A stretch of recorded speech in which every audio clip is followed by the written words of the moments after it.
හරි.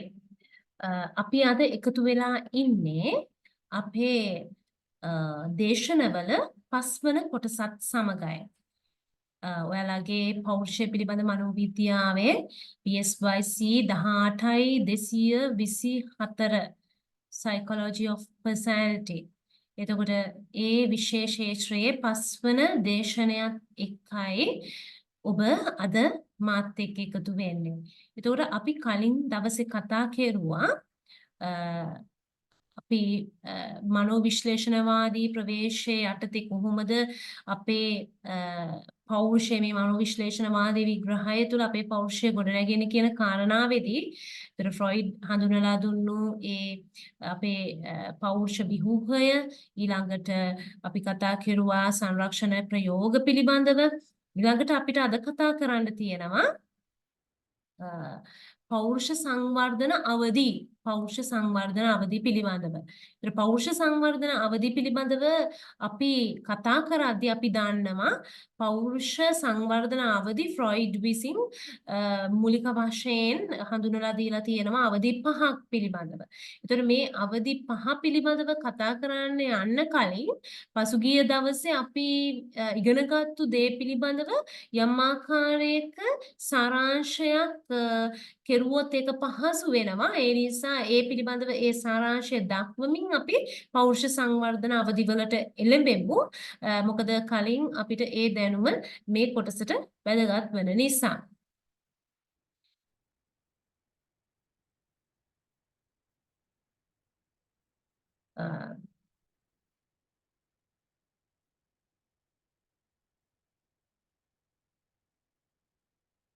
මෙතනදී මම වීඩියෝ එකකින් ඔබට පෙන්වන්නම් වීඩියෝ එකකින් මම පෙන්වන්නම් ඔයාලට පෞරුෂ සංවර්ධන පිළිබඳව අපි කලින් කතා කරපු දේවල් වල පොඩි සාරාංශයක්.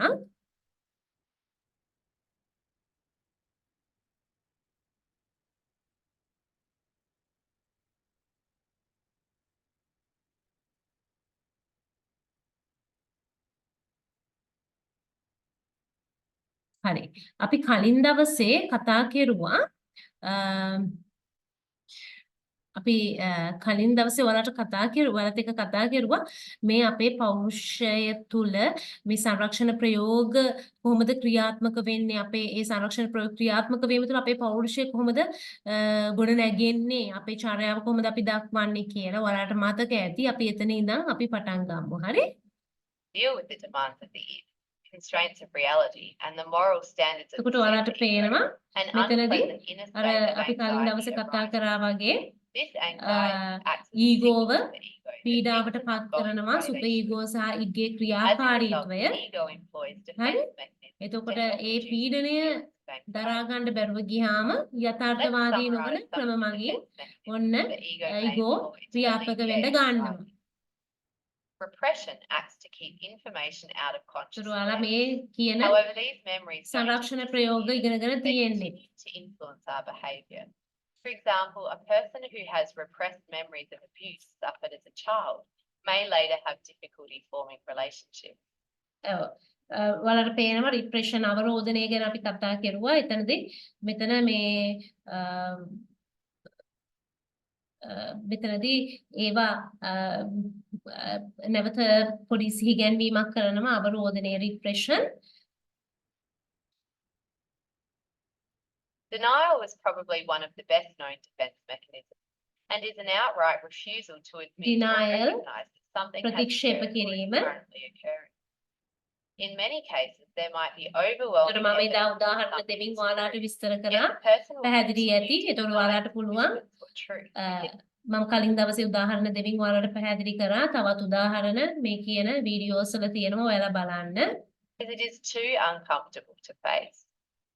Denial can involve a flat-out rejection of the existence of a fact or reality.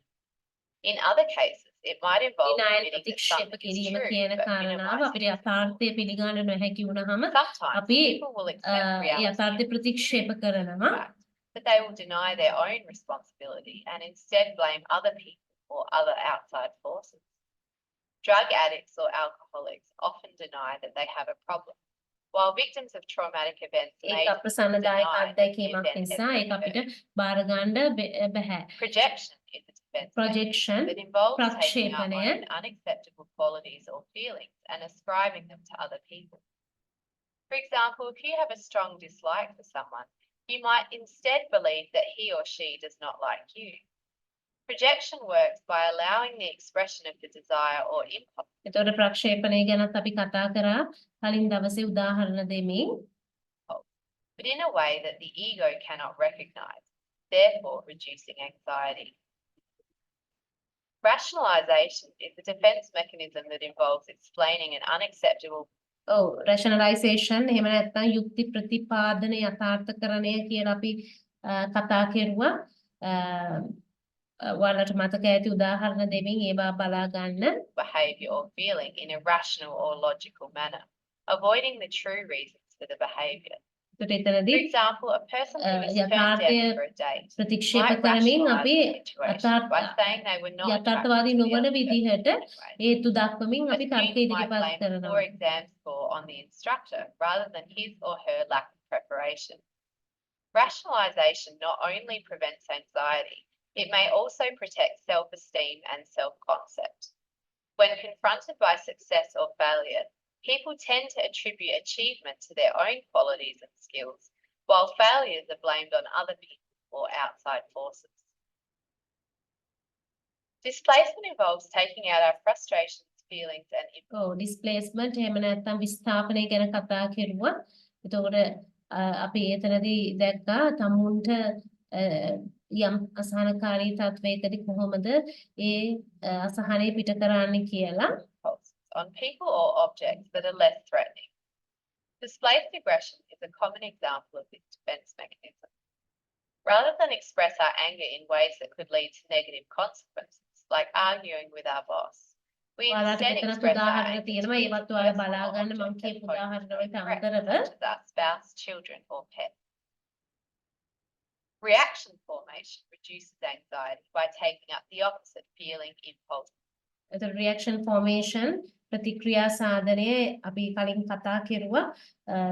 එතන ඒ උදාහරණත් එක්ක මේ උදාහරණත් බලා ගන්න. තමුන් කරන ක්‍රියාවට ප්‍රතිවිරුද්ධව දෙයක් කිරීමෙන් ඒ කාංසාවේ ක්‍රියාවෙන් ඇතිවන කාංසාව අවම කර ගන්න උත්සාහ කිරීමක් කරනවා.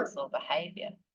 An example of reaction formation would be treating someone you strongly dislike in an excessively friendly manner in order to hide your true feelings. When confronted by stressful events, people sometimes abandon coping strategies and revert to patterns of behavior used in earlier development. This defense mechanism is called regression. එතකොට regression ගැනත් අපි කතා කරුවා ප්‍රතිවර්තනය නැත්නම් නැවත අතීතයට යාම. ඔයාලා ඒවා මතක් කරගන්න මේ උදාහරණත් ඔයාලා බලන්න කලින් මම කියපු ඒවත් එක්ක සංසන්දනය කරමින් ඔයාලා ඒවා පිළිබඳව අවබෝධය ලබා ගන්න. For example, an individual fixated at an earlier developmental stage might cry or sulk upon hearing unpleasant news. Finally, sublimation is a defense mechanism that allows us to act out unacceptable impulses by converting these behaviors into a more acceptable. Sublimation වලට ස්පර්ශනය කියලා අපි සිංහලෙන් කියන්නේ. ඒකෝර ඒක කොහොමද අපි අපේ මේ සමාජයේ පිළි නොගන්න චර්යාවන් සමාජයේ පිළිගත්තු ආකාරයෙන් පිට කරන්නේ කියන කාරණාව අපි මෙතනදී කතා කරා. ඔයාලා මේ උදාහරණ සමග බලා ගන්න. For example, a person experiencing extreme anger might take up kickboxing as a means of venting frustration. Freud believed that sublimation was a sign of maturity that allows people to function normally in socially acceptable ways. Let's finish by applying. හරි. එතකොට ඔය defence mechanism පිළිබඳව ඔයාලට අවබෝධයක් තියෙනවා. ඔව් අපි මුලින් කතා කරපු දේවල් බහුගිය පාඩමේ පොඩි මතක් කිරීමක් කරමින් තමයි අපි ඊළඟ කොටසට ඇතුළු වෙන්නේ. අපි ඊළඟ කොටස මම කිව්වා අද අපි කතා කරන්න යන්නේ පෞරුෂ සංවර්ධන අවදීන් පිළිබඳව ෆ්‍රොයිඩ් විසින් ඉදිරිපත් කරන ලද පෞරුෂ සංවර්ධන අවදීන් පිළිබඳව තමයි අපි අද කතා කරන්න යන්නේ. ඒකපුර ඔයාලා දන්නවා ඇති දැනටමත් නැත්නම් සමහර අය අදම වෙන්න නැති අහන්නේ. ඒතර පෞරුෂ සංවර්ධන අවදීන් ෆ්‍රොයිඩ් විසින් ඉදිරිපත් කරපු අධ්‍යයනය කරලා තියෙනවා නම් ඔයාලා ඒවා මතක ඇති. පහක් තියෙනවා. එතකොට මේ පෞරුෂය අපි හැමෝගෙම පෞරුෂය සංවර්ධනය වෙන ආකාරය කුඩා කාලේ ළමා කාලයේ පෞරුෂය සංවර්ධනය වෙන ආකාරය පිළිබඳව ඒ සංවර්ධනය වීමත් සමග අපේ පෞරුෂය අපි කොයි වගේ පුද්ගලයෙක්ද වෙන්නේ කියන එක වැඩිහිටි වියේදී තීරණය වෙනවයි කියනවා මේ කුඩා කාලේ අපි අපේ පෞරුෂය සංවර්ධනය කරන විදිහෙන්. එහෙම නැත්නම් අපේ පෞරුෂය ගොඩ නැගින විදිහෙන් අපේ පෞරුෂය ගෙබඳු පෞරුෂයක් කොමන ආකාරයේ වැඩිහිටියෙක් වෙනවද වැඩිහිටි පෞරුෂයක් අපිට අයිති වෙනවද කියලා තීරණය කරන්නේ කුඩා කාලයේ ඒ අපේ පෞරුෂය ගොඩ නැගෙන විදිහෙන් අපි ලබන අත්දැකීම් වලින් ඒ වයස් වල කියලා ෆ්‍රොයිඩ් කියනවා. එතකොට අර මං කිව්වා වගේ ඒක අවදි 5කට වෙන් කරලා තියෙනවා මුල් අවුරුදු 5-6 ඇතුළත විශේෂයෙන්ම ඊටමත් තීරණාත්මක විදිහට අපේ පෞරුෂය සංවර්ධනය වෙනවයි කියන එක තමයි ෆ්‍රොයිඩ් කියන්නේ.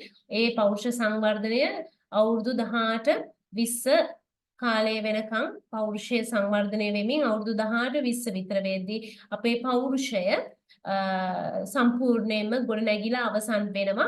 එතකොට අවුරුදු 5 ඇතුළත මුල් අවුරුදු 5 ඇතුළත සිද්ධ වෙන දේවල් ඊටමත් තීරණාත්මකව පුද්ගලයාගේ ජීවිතේ පසු කාලීනව වැඩිහිටියෙක් පිළිවෙලට එයා ජීවිතේට මුහුණ දෙද්දී එයාගේ ජීවිතේ පෞරුෂය ගොඩ නැගෙන්න එයාගේ ජීවිතේ හැසිරීම් තීරණය වෙන්න බලපානවා කියන එක ෆ්‍රොයිඩ් සඳහන් කරලා තියෙනවා උගේ මේ පෞරුෂ සංවර්ධන අවදි න්‍යායයේ. ඒතර ඒවා අපි මනෝලිංගික අවදීන් විදිහට හඳුන්වනවා. ෆ්‍රොයිඩ් මේ පෞරුෂ සංවර්ධන අවදීන් මනෝලිංගික අවදීන් කියලා හඳුන්වනවා. මනෝලිංගික අවදීන්. මොකද මේ ලිබිඩෝ අපි අර කලින් කතා කරේ අපේ ඒ ලිබිඩෝ හරි ලිබිඩෝ එක් කාලවල වල අපේ ශරීරයේ විවිධ ස්ථානවලට ආශක්ත වෙලා තියෙනවා. එහෙම නැත්නම් යොමු වෙලා තියෙනවා. එතකොට ඒ තැන් වල ඒ එක අවදීන් වල ඒ එක් තැන් වලට ඒ යොමු වෙලා තියෙන ලිබිඩෝ වර්ධනය වෙන්නේ ඒ වයස් වලදී ඒ පුද්ගලයා ලබන ඒ අත්දැකීම් එක කියලා කියනවා. ඒකෝර අපි බලමු. ඒතර අවුරුදු අපේ 18-20 වෙනකන් අපේ පෞරුෂය වර්ධනය වෙනවා. මේ අවසාන අවධියත් එක්ක අපේ පෞරුෂය වර්ධනය වෙලා අවසන් වෙනවා කියලා ෆ්‍රොයිඩ් කියන්නේ. ඊට පස්සේ අපේ පෞරුෂය වැඩිහිටියෙක් පිළිවෙලට හෙළි දැක්වෙන්න පටන් ගන්නවා අවුරුදු 18-20න් පස්සේ කියලා කියනවා. සම්පූර්ණ වශයෙන් අපේ පෞරුෂය මේ මුල් කාලේ ළමා කාලේ ගොඩ නැගිලා ඒ ලබා ගන්නා ඒ පෞරුෂය තමයි අපි අනාගත ජීවිතයේ අපේ පුද්ගලයෙක් හැටියට අපි ජීවිතේ ගත කරද්දී අපේ චර්යාවන් තුළ අපි පෙන්වන්නේ කියලා ෆ්‍රොයිඩ් කියනවා. එතකොට මේ අවුරුදු 18-20 අතරතුර ළමා කාලයේදී අපිට මේ අවදීන් පහ මේ විදිහට ෆ්‍රොයිඩ් බෙදා වෙන් කරනවා. එකක් මුඛී අවධිය oral stage කියලා කියනවා. සාමාන්‍යයෙන් පළවෙනි අවුරුද්ද එකමාර දෙක ඇතුළත අපිට මේ මුඛී අවධිය දකින්න පුළුවන්. ඊළඟට එනවා පායුක අවධිය අපි anal stage කියලා කියනවා. පායුක අවධිය සාමාන්‍යයෙන් අවුරුදු 2කින් විතර පටන් අරගෙන අවුරුදු 3 දක්වා පවතිනවා කියලා කියනවා. ඊට පස්සේ ලිංග රූප අවධිය phallic stage. phallic stage එක අවුරුදු සාමාන්‍යයෙන් 3-6 අතර වගේ කාලයක් පවත්වනවා කියලා ෆ්‍රොයිඩ් සඳහන් කරනවා. ඊට පස්සේ නිලීන අවධිය පටන් ගන්නවා. නිලීන අවධිය අපිට latent stage එහෙම නැත්නම් අපි නිලීන වල ගන්න නිලීන කියන උදාසීන නිලීන අවධිය මේ අවධිය අපි අවුරුදු 6-12 අතර කාලය කියලා නම් කරනවා. එතකොට 12 කියලා කියන්නේ වැඩි වියට පැමිණීමේ වයස දක්වා අවුරුදු 6 සිට අවුරුදු 12ක් එහෙම නැත්නම් වැඩි වියට පැමිණීමේ වයස පියුබර්ටි ඒ කාලය වෙනකන් තියෙනවායි කියලා. ඊට පස්සේ ප්‍රජනන අවදිය එහෙම නැත්නම් ප්‍රජනන ලිංගික අවදිය වෘද්ධකාම අවදිය කියලා අපි හඳුන්වනවා. ඒතර මේ ප්‍රජනන ලිංගේන්ද්‍රිය අවදිය එහෙම නැත්නම් ප්‍රජනන අවදිය එහෙම නැත්නම් වෘද්ධකාම අවදිය මේ කාලය අවුරුදු 12න් පස්සේ කියන්නේ වැඩිවියට පැමිණීමේ වයසින් පටන් අරගෙන අවුරුදු 18 20 විතර වෙන කාලය දක්වා පවතිනවා කියලා ෆ්‍රොයිඩ් කියනවා. එතකොට අවසාන අවධිය අවසන් වීමත් එක්ක අපේ පෞරුෂ සංවර්ධන අවදීන් වල වර්ධනය අවසන් වෙනවා. එතනින් එහාට අපි අපේ පෞරුෂය අපේ පෞරුෂය හෙළි දැක්වීමේදී මේ කාල පරිච්ඡේදයන් තුළ අප ලබාගත් අත්දැකීම් පෞරුෂය දියුණු කරගත් ආකාරය තමයි අපේ අනාගත පෞරුෂය තීරණය කරන්නේ. අපි වැඩිහිටියෙක් පිළිවෙලට අපි කොහොම කෙනෙක්ද කියන එක තීරණය කරන්නේ කියලා ෆ්‍රොයිඩ් කියනවා. එතකොට අපි මේ එක් එක් අවදීන් වෙන වෙනම සලකලා බලන්නයි යන්නේ. ඒතර මේ එක් එක් අවදීන් ගත්තහම පළවෙනි අවදිය හරි පළවෙනි අවදිය අපි මුඛීය අවදිය කියලා හඳුන්වනවා. ඔයාලා අපි කලින් කතා කරා වගේ. එතකොට පොතේ සිට පළවෙනි වසර ගත වන තෙක් සාමාන්‍යයෙන් පළවෙනි අවුරුදු දෙක පළවෙනි අවුරුදු දෙක සාමාන්‍යයෙන් අවුරුදු එකමාරක් දෙකක් වගේ කාලය සාමාන්‍යයෙන් දෙකක් ගත්තොත් අපි මේ මුඛීය අවදියට තමයි අයිති වෙන්නේ. පළවෙනි වසර පළමු දෙවසර එන්න ඕනේ. පළමු දෙවසර සාමාන්‍යයෙන් පළමු දෙවසර මේ මුඛීය අවදියට තමයි අයිති වෙන්නේ. එතකොට මේ කාලයේදී දරුවාගේ මනෝලිංගික කලාපය කියන්නේ ලිබිඩෝ හරි ලිබිඩෝ ක්‍රියාත්මක වෙන්නේ මුඛය ආශ්‍රය කරගනිමින් මුඛය මුල් කරගෙන මුඛය ආශ්‍රිතව තමයි ලිබිඩෝ ක්‍රියාත්මක වෙන්නේ. එතකොට මුඛය ආශ්‍රයෙන් මේ ලිබිඩෝ ක්‍රියාත්මක වෙද්දී ළමයාගේ අපිට දකින්න පුළුවන් මේ කාලය ඇතුළත ළමයා මුඛය ප්‍රමුඛ කරගෙන තමයි චර්යාවන් වල යෙදෙන්නේ. අපි දන්නවා වේදනාවක් පීඩාවක් දරුවට ආවොත් දරුවා අඬනවා නේද? දරුවා කෑ ගහනවා. ඒතකොට මුඛය ප්‍රමුඛ කරගෙන තමයි දරුවගේ චර්යාවන් දක්වන්නේ. මොකද ලිබිඩෝ ක්‍රියාත්මක වෙන්නේ මුඛය ආශ්‍රිතව. එතකොට දරුවා කිරි උරා බීම හරි ඊළඟට අපි කියනවා කිරි උරා බීම ඇඟිලි ඉරීම ඇඟිලි කටේ දැමීම ඊළඟට තලු මැරීම හරි ඊළඟට හැපීම හරි දත් වෙන කාලේ අපි දන්නවා දරුවගේ දත් වෙන කාලේ එයාගේ ඒ විදුරු මස් පොපියනවා ඒ පොපියද්දි දරුවා හපනවා හරි එතකොට ඒ හැපීම එතකොට තොල කට ලෙව කෑම හරි එතකොට කිරි උරා බීම ඔය කියන පුරුදු හරි එතකොට මේ පුරුදු යමක් කටට දමා ගැනීම එතකොට මේ මුල් අවුරුදු දෙකේ අපිට දැක ගන්න පුළුවන් දරුවා ගොඩක් වෙලාවට මේ මුඛ්‍ය ආශ්‍රිතව කියන්නේ අපි සතුටක් දැනුනහම hina වෙනවා දුකක් දැනුනහම හඬනවා කෑ ගහනවා ඊළඟට තලු මරන ඔය කියන දේවල් මුඛය ආශ්‍රිතව තමයි දරුවා තමුන්ගේ ක්‍රියාකාරකම් මූලික වශයෙන් සිද්ධ කරන්නේ. එතකොට මේ ඔස්සේ මෙතන තියෙනවා මෙකල දරුවා මනෝලිංගික කලාපයේ ලෙස යොදා ගනු ලබන්නේ මුඛය වන අතර මවගෙන් කිරි උරා බීමෙන් තෘප්තිය ලබන අතර ක්‍රමයෙන් ඒ යම් දෑ මුඛය තුලට දමා ගැනීම සැපීම ආදී විදිහට ඒ මුඛය ආශ්‍රිතව විවිධ ක්‍රියාකාරකම් වලට යොමු වෙනවා. එතකොට මේ අවධියේදී මුඛය කේන්ද්‍ර කොටගෙන තමයි සුඛ වේදනයේ ක්‍රියාත්මක වෙන්නේ. දරුවා සුඛය එහෙම නැත්නම් දරුවා සතුට ලබන්නේ මුඛය ආශ්‍රිතව. ඒතර මේ අවධියේදී ඒ මුඛය ආශ්‍රිත තෘප්තිය ප්‍රමාණවත්ව නොලැබුණොත් පසු කාලීනව එයාගේ පෞරුෂයේ විවිධ අසාමාන්‍යතාවයන් විවිධ පුරුදු ඇබ්බැහිකම් ඇති වෙන්න පුළුවන් ඒ ආශ්‍රිතව. ඒතර අවශ්‍ය ප්‍රමාණයට තෘප්තිමත් වීම මුඛය මේ මුල් අවුරුදු දෙකේ වැදගත් වෙනවා. එතකොට විශේෂයෙන්ම දරුවට කිරිපෙවීමේදී එතකොට දරුවාගේ ඒ වැඩ කටයුතු අපි කරද්දී ඒ දරුවා ඒ මුඛය ආශ්‍රිතව කරන ක්‍රියාකාරකම් වලට අපි දක්වන ප්‍රතිචාරය හරි එතකොට මේ දේවල් වලට මේ දේවල් නිසි ආකාරයෙන් උනේ නැත්තම් හරි එතකොට දරුවට කිරි දීමේදී කිරි දීම ප්‍රමාණවත්ව නිසි ආකාරයෙන් ඒ දරුවට මූලික තැන දීලා උනේ නැත්තම් එතනදී අන්න පසු කාලීනව පෞරුෂයේ ගැටලු ඇති වෙන්න පුළුවන් අක්‍රමතාව විවිධ ඇති වෙන්න පුළුවන් මුඛය ආශ්‍රිතව හරි ඒ වගේම අනිත් පැත්තට මේක වමනාවට වැඩිය තෘප්තිමත් වුණොත් එහෙමත් ඊට පස්සේ අපි කියනවා අධික වශයෙන් තෘප්තිමත් වුණොත් එතන අපිට ඒ පෞරුෂයේ ගති ලක්ෂණ ස්වභාවයන් දැක ගන්න පුළුවන් උදාහරණයක් පිළිවෙලට ඒ අය මුඛය ආශ්‍රිතව ඒ අයත් විවිධ ක්‍රියාකාරකම් වල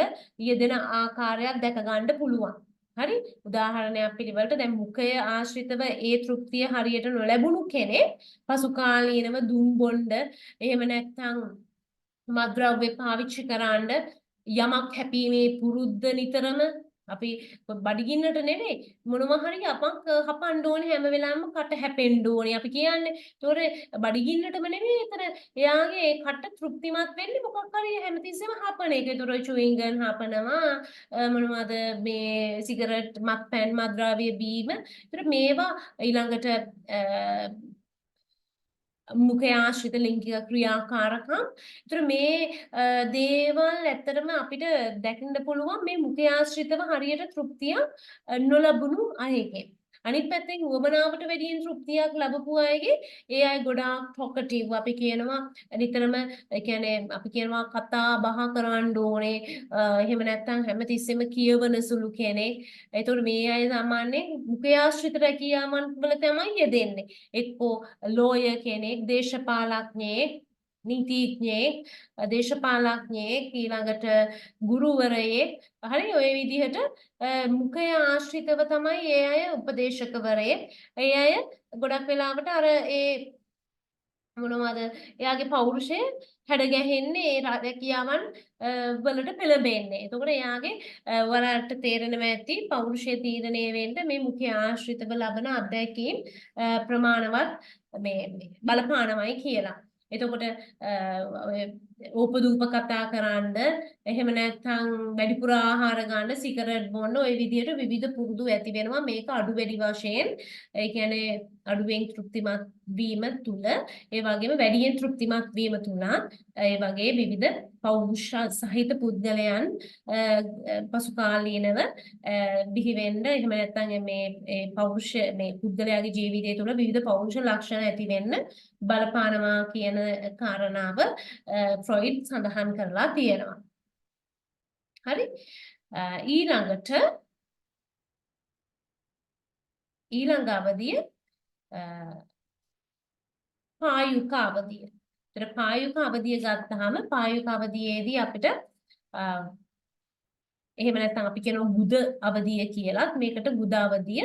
එතකොට මෙතනදී දරුවා අවුරුදු 2 ඉඳන් සාමාන්‍යයෙන් එක එක වයස් සීමාවන් දක්වනවා. ඒතර මම අර කලින් කිව්වා වගේ මුඛී අවධිය අවුරුදු 1.5 එහෙම දක්වන වෙලාවල් තියෙනවා. පළවෙනි අවුරුද්ද උහුම කියලා දක්වනවා.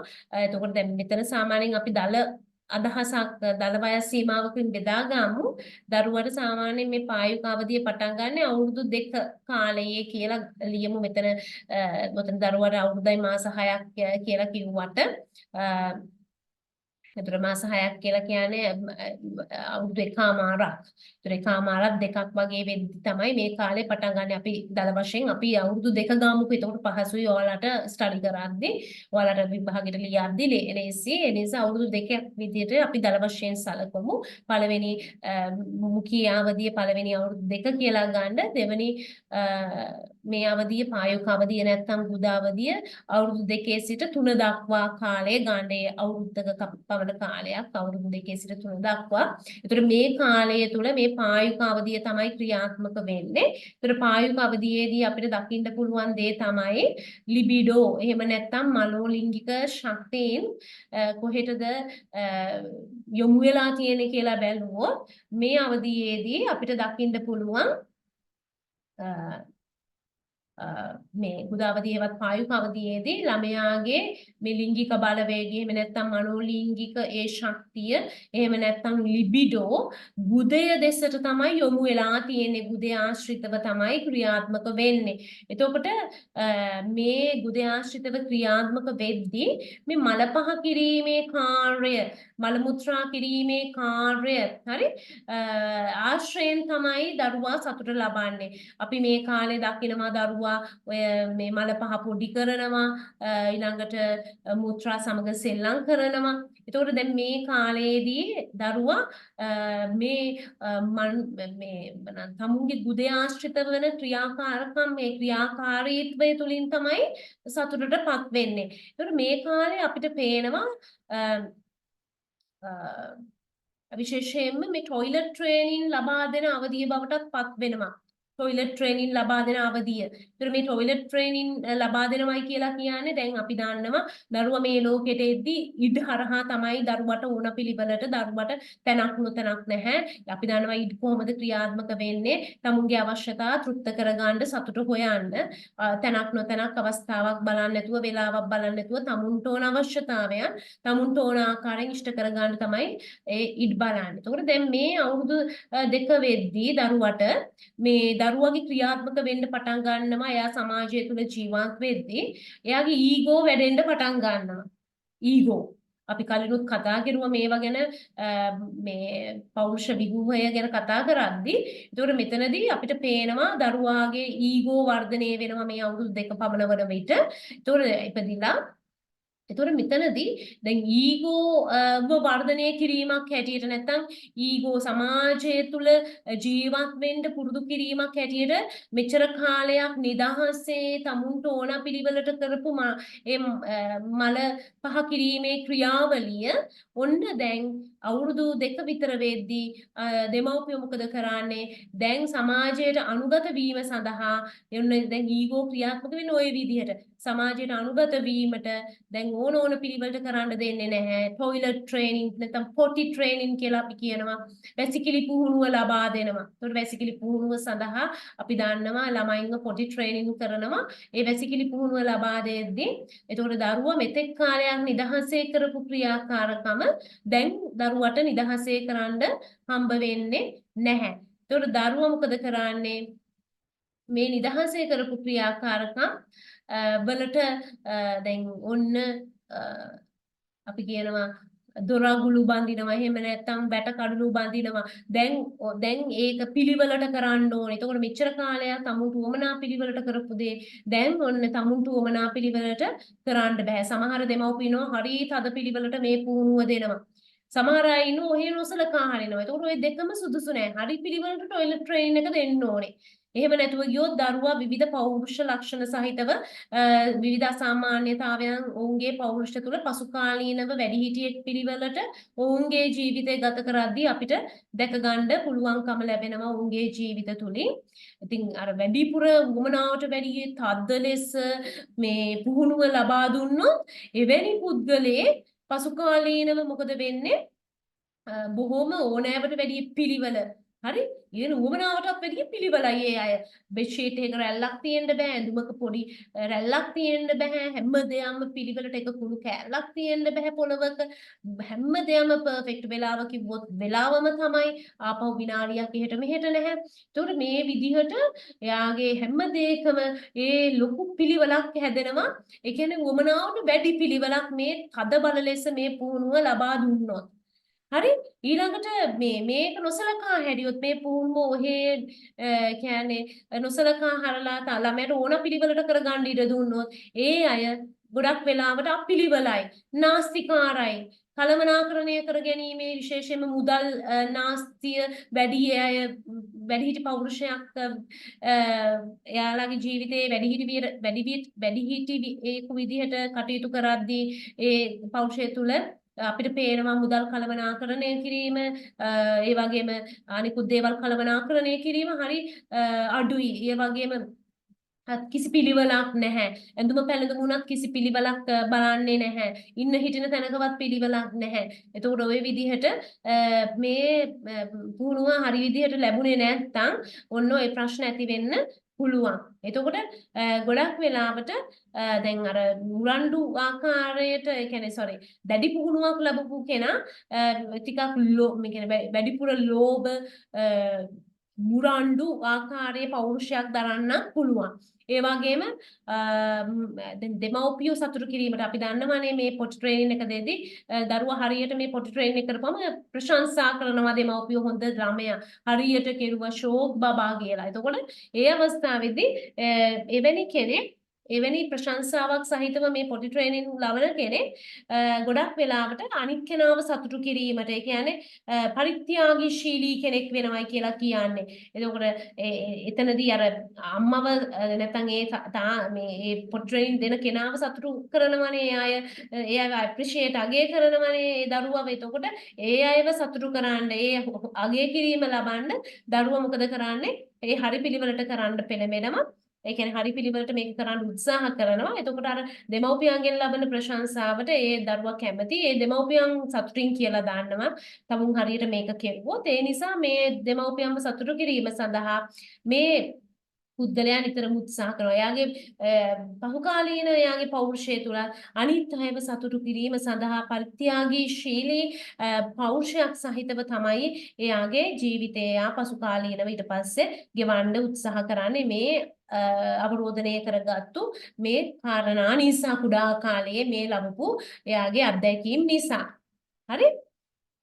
එතකොට පේනවා මෙතනින් ඔයාලට මේක තමයි පළවෙනි පුහුණුව වෙන්නේ. ඒ කියන්නේ ශිෂ්ටාචාරගත වීම. ඒ කියන්නේ මෙච්චර කාලයක් අර වනචාරී පිළිවෙලට තිරිසන් පිළිවෙලට ඉක්කේ උමනාවට තමයි ක්‍රියාත්මක වුණේ දරුවා. හැබැයි පළවෙනි වතාවට දරුවා මේ টয়ලට් ට්‍රේනින් එක ලබා ගැනීම තුලින් මොකද වෙන්නේ? මේ කාලය තුල පළවෙනි වතාවට ශිෂ්ටාචාරගත වීම නැත්නම් ඊගෝ වර්ධනය වීම ආරම්භ වෙනවානේ. මේ ශිෂ්ටාචාරයට අනුව සමාජයට අනුගතව ජීවත් වෙන්න ඉගෙන ගන්නවා. ඒතකොට එතනදී පළවෙනි ශිෂ්ටාචාරයට අනුගත වීමේ ක්‍රියාපිළිවෙල තමයි මේ ආරම්භ වෙන්නේ. ඒතකොට දරුවා කැමති නැහැ තමුන්ගේ නිදහස නැති කරගන්න අර ඉන්නේ මේ තරම් කාලයක් ක්‍රියාත්මක වුණේ පළවෙනි අවුරුදු දෙකේ. ඒතකොට ඊගේ තියෙන නිදහස මේ සමාජය තුළට ආවහම එක එක විවිධ තහංචි විවිධ මොනවාද විවිධ සීමාවන් තියෙනවා. එතකොට දරුවා සමහර වෙලාවට දැන් මේ පොටි ට්‍රේනින් එක දෙන කාලෙදී අපි කියනවා ශිෂ්ටාචාරයට එරෙහිව ගහන පළමු කැරැල්ල කියලා. ඒ කියන්නේ මෙච්චර කාලයක් නිදහසේ කරපු දේ දැන් ඕන අන්න සමාජයේ උමනා පිළිවෙලට අම්මා තාත්තට උමනා පිළිවෙලට කරන්න යන නිසා මෙයාට එකපාරයකට හුරු වෙන්න බෑ. සතියක් දෙකක් টয়ලට් ට්‍රේනින් එක টয়ලට් කරන්න නැතුව ඉන්නවා ළමයා. මේ පුහුණුව එයාට මේ කියන්නේ එයාගේ නිදහසට බාධාවක් වෙන නිසා. ඒ විදිහට අපි කියනවා ශිෂ්ටාචාරගත වීමට නැත්නම් සමාජයට අනුගත වීමට ගහන පළමු කැරැල්ල. ඒ කියන්නේ කැමති නෑ. එයා කැමති නිදහසේ ජීවත් වෙන්න. හැබැයි සමාජයේ විසින් ඊගෝ වර්ධනය වීම තුලින් අවුරුදු 2 විතර වෙනකොට අපි සමාජයට අනුගත වෙලා සමාජයේ ඒ කියන කරන විදිහට ජීවත් වෙන්න අපි පටන් ගන්නවා. හරි? ඊළඟට ඊළඟ අවධිය ලිංග රූප අවධිය. ඒතර ලිංග රූප අවධියේදී අපිට පේනවා දරුවාගේ මේ කාලේ අවුරුදු 3 ඉඳන් අවුරුදු 6 දක්වා කාලය. ඒතර අවුරුදු 3 ඉඳන් අවුරුදු 6 දක්වා කාලය අපි ගත්තොත් මේ කාලයේ එයාගේ ලිංගික ආශයන් යොමු වෙලා තියෙන්නේ නැත්නම් මනෝලිංගික ඒ ආශයන් යොමු වෙලා තියෙන්නේ ලිබිඩෝ යොමු වෙලා තියෙන්නේ එයාගේ ලිංගය වෙතට.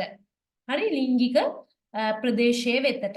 එතකොට විශේෂයෙන්ම මෙතනදී තමුන්ගේ ලිංගික අනන්‍යත්වය තමුන් ස්ත්‍රියක්ද පුරුෂයෙක්ද කියලා හොයලා බලන්න. දරුවට පෙළඹීමක් ඇති වෙනවා. දරුවා ස්ත්‍රියක්ද පුරුෂයෙක්ද කියලා හොයලා බලන්න දරුවට අවශ්‍යතාවයක් පෙළඹීමක් ඇති වෙනවා. එතකොට විශේෂයෙන්ම තමුන්ගේ අම්මා තාත්තාගේ ස්වභාවය දෙස බලා එහෙම නැත්නම් අම්මා තාත්තා ක්‍රියාත්මක වන ආකාරය දෙස බලා තමුන්ගේ අනන්‍යතාවය තමුන්ගේ ස්ත්‍රී පුරුෂ ඒ අනන්‍යතාවය හඳුනා ගන්න උත්සාහයක යෙදෙනවා. එතකොට මේක ඇවිල්ලා මේ තමුන්ගේ ලිංගික අනන්‍යතාවය පිළිබඳව අවබෝධයක් දරුවා ලබා ගන්න කාලය. එතකොට දරුවා ක්‍රියාත්මක වෙන්න ඕන පුරුෂයෙක්ද ගැහැණියක්ද පිළිවෙලට දරුවා ඉගෙන ගන්න කාලය. එතකොට විශේෂයෙන්ම මෙතනදී මේ කාලයේදී අපි දන්නවා ක්‍රියාත්මක වෙන සංකීර්ණයන් තියෙනවා. එකක් තමයි අපි ඒකට කියනවා ඊඩිපස් සංකීර්ණය සහ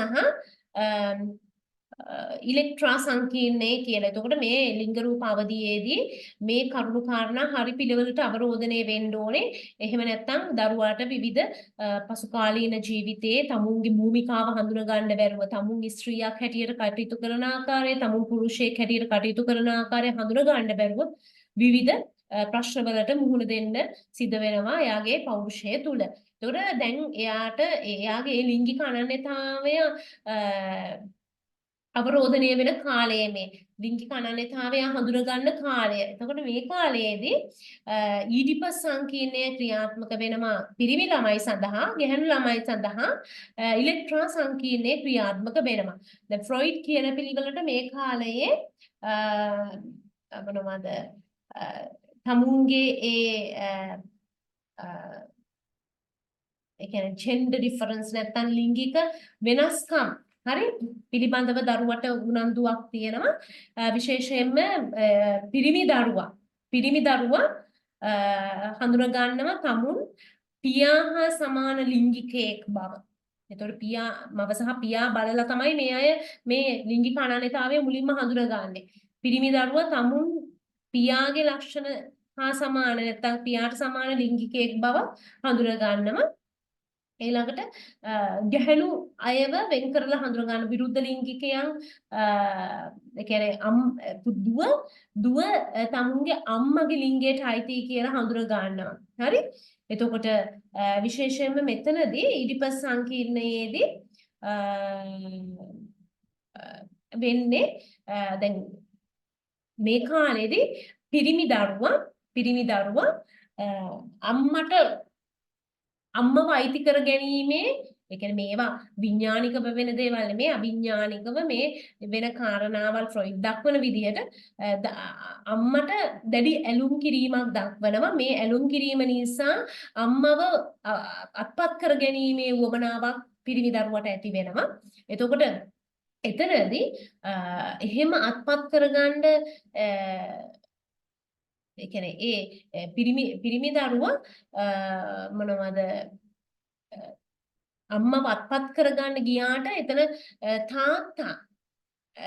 තාත්තා තමයි ප්‍රබල වෙන්නේ. නැත්තම් අම්මගේ අයිතිකාරයා තාත්තා කියලා අම්මා ආදරය කරන්නේ තාත්තටයි කියන එක දරුවට අවබෝධ වෙනවා. වැඩිපුර අම්මා ආදරය කරන්නේ මේ මොනවද අම්මා ජීවිතේ එයා බෙදාගන්නේ තාත්තත් එක්ක කියන එක දරුවා අවබෝධ කරගන්නවා. එතකොට මෙයාට උවමනා වෙනවා තාත්තව පරාජය කරන්න. මොකද තාත්තා එයාට බාධාවක් හැටියට දරුවා දකිනවා. අම්මට ලං වෙන්න තියෙන බාධාවක් හැටියට. එතකොට හැබැයි තාත්තා හොඳට හැදුණු වැඩුණු උසමහති යුක්ත කෙනෙක් මේක මේ අම්මව අයිති කර ගැනීම සඳහා මේ මොනවද අපි කියනවා කායික වශයෙන් සටන් කරලා තාත්තට දිනන්න එයාට හම්බ වෙන්නේ නැහැයි කියන එක දරුවා අවබෝධ කරගෙන මේවා අවිඥානික වෙන දේවල් දරුවා මෙහෙම හිතන්නේ නැහැ. හරි ඒක ගැන ඔයාලා මේ කල්පනාවෙන් ඉන්න නැත්නම් ඔයාලා හිතන්න එපා මේ දරුවා මෙහෙම හිතනවද මේ කාලේ කියන. එහෙම හිතෙන්නේ නැහැ. මේ ෆ්‍රොයිඩ් කියන්නේ අපේ මනස ක්‍රියාත්මක වෙන විදිහ මේ කාලේ. එතකොට එයාට ඕන කරන්නේ අම්මව අයිති කරගන්න තාත්තා බාධාවක් විදිහට දකිනවා. ඒතකොට තාත්තව එයාට පරාජය කරන්න කායික වශයෙන් අපි රණ්ඩු කරලා සටන් කරලා කායික වශයෙන් පරාජය කරන්න හැකියාවක් නැහැ. එයාට උවමනා වෙනවා තාත්තව පරාජය කරන්න. එහෙනම් එයා බලනවා එහෙනම් අම්මව දිනා ගන්න මම මොනවද කරන්න ඕනේ? අම්මා තාත්තා හැසිරෙන විදියටනේ අම්මා කැමති වෙන්නේ. එහෙනම් මම තාත්තා විදියට හැසිරුණොත් එහෙනම් මටත් අම්මා කැමති වෙයි. අම්මව මට දිනා ගන්න පුළුවන් කියන තැන ඒ අදහසේ ඉඳගෙන අන්න තාත්තා කියන කරන දේවල් දරුවා පිරිමි දරුවා කරන්න පටන් ගන්නවා. ඒ අනුව එයා හිතනවා අම්මගේ ආකර්ෂණය මට ලබා ගන්න පුළුවන් කියන එක. ඒතොර එහෙම තාත්තා විදිහට වැඩ කටයුතු කරන්න දරුවා පෙළඹීම තුලින් මේ මොනවද ඒ තාත්තගේ පෞරුෂ ලක්ෂණ පිරිමියගේ පෞරුෂ ලක්ෂණ දරුවට අත්පත් කර ගන්නවා දරුවා. එතකොට පිරිමියෙක් හැටියට තමුන්ගේ භූමිකාවේ වැඩ කටයුතු කරන්න ඕනේ කොහොමද කියන එක දරුවා පිරිමි දරුවා හඳුනා ගන්නවා එතනදී. හරිද? එතකොට ඒ හඳුනා ගැනීම තුළ දරුවට පිරිමි බව අයිති වෙනවා. පිරිමි භූමිකාව අයිති වෙනවා. එතකොට ඒක දරුවා තමුන්ගේ අභ්‍යන්තරීකරණය කර ගන්නවා. ඒ අනුව පිරිමියෙක් හැටියට හැසිරෙන්න පටන් අර ගන්නවා. ඒකින්ද තමයි අපි ওই කාලේ දකින්නේ තාත්තගේ සපත්තු දෙක ඇඳගෙන තාත්තා වැඩට යනවා වගේ යනවා. තාත්තා කරන ක්‍රියාකාරකම් මේ විදිහට කරනවා. ඒතොර ඒ කරන්නේ මේ දරුවා තාත්තා හා සම වෙලා අම්මගේ ආදරය දිනා ගන්න.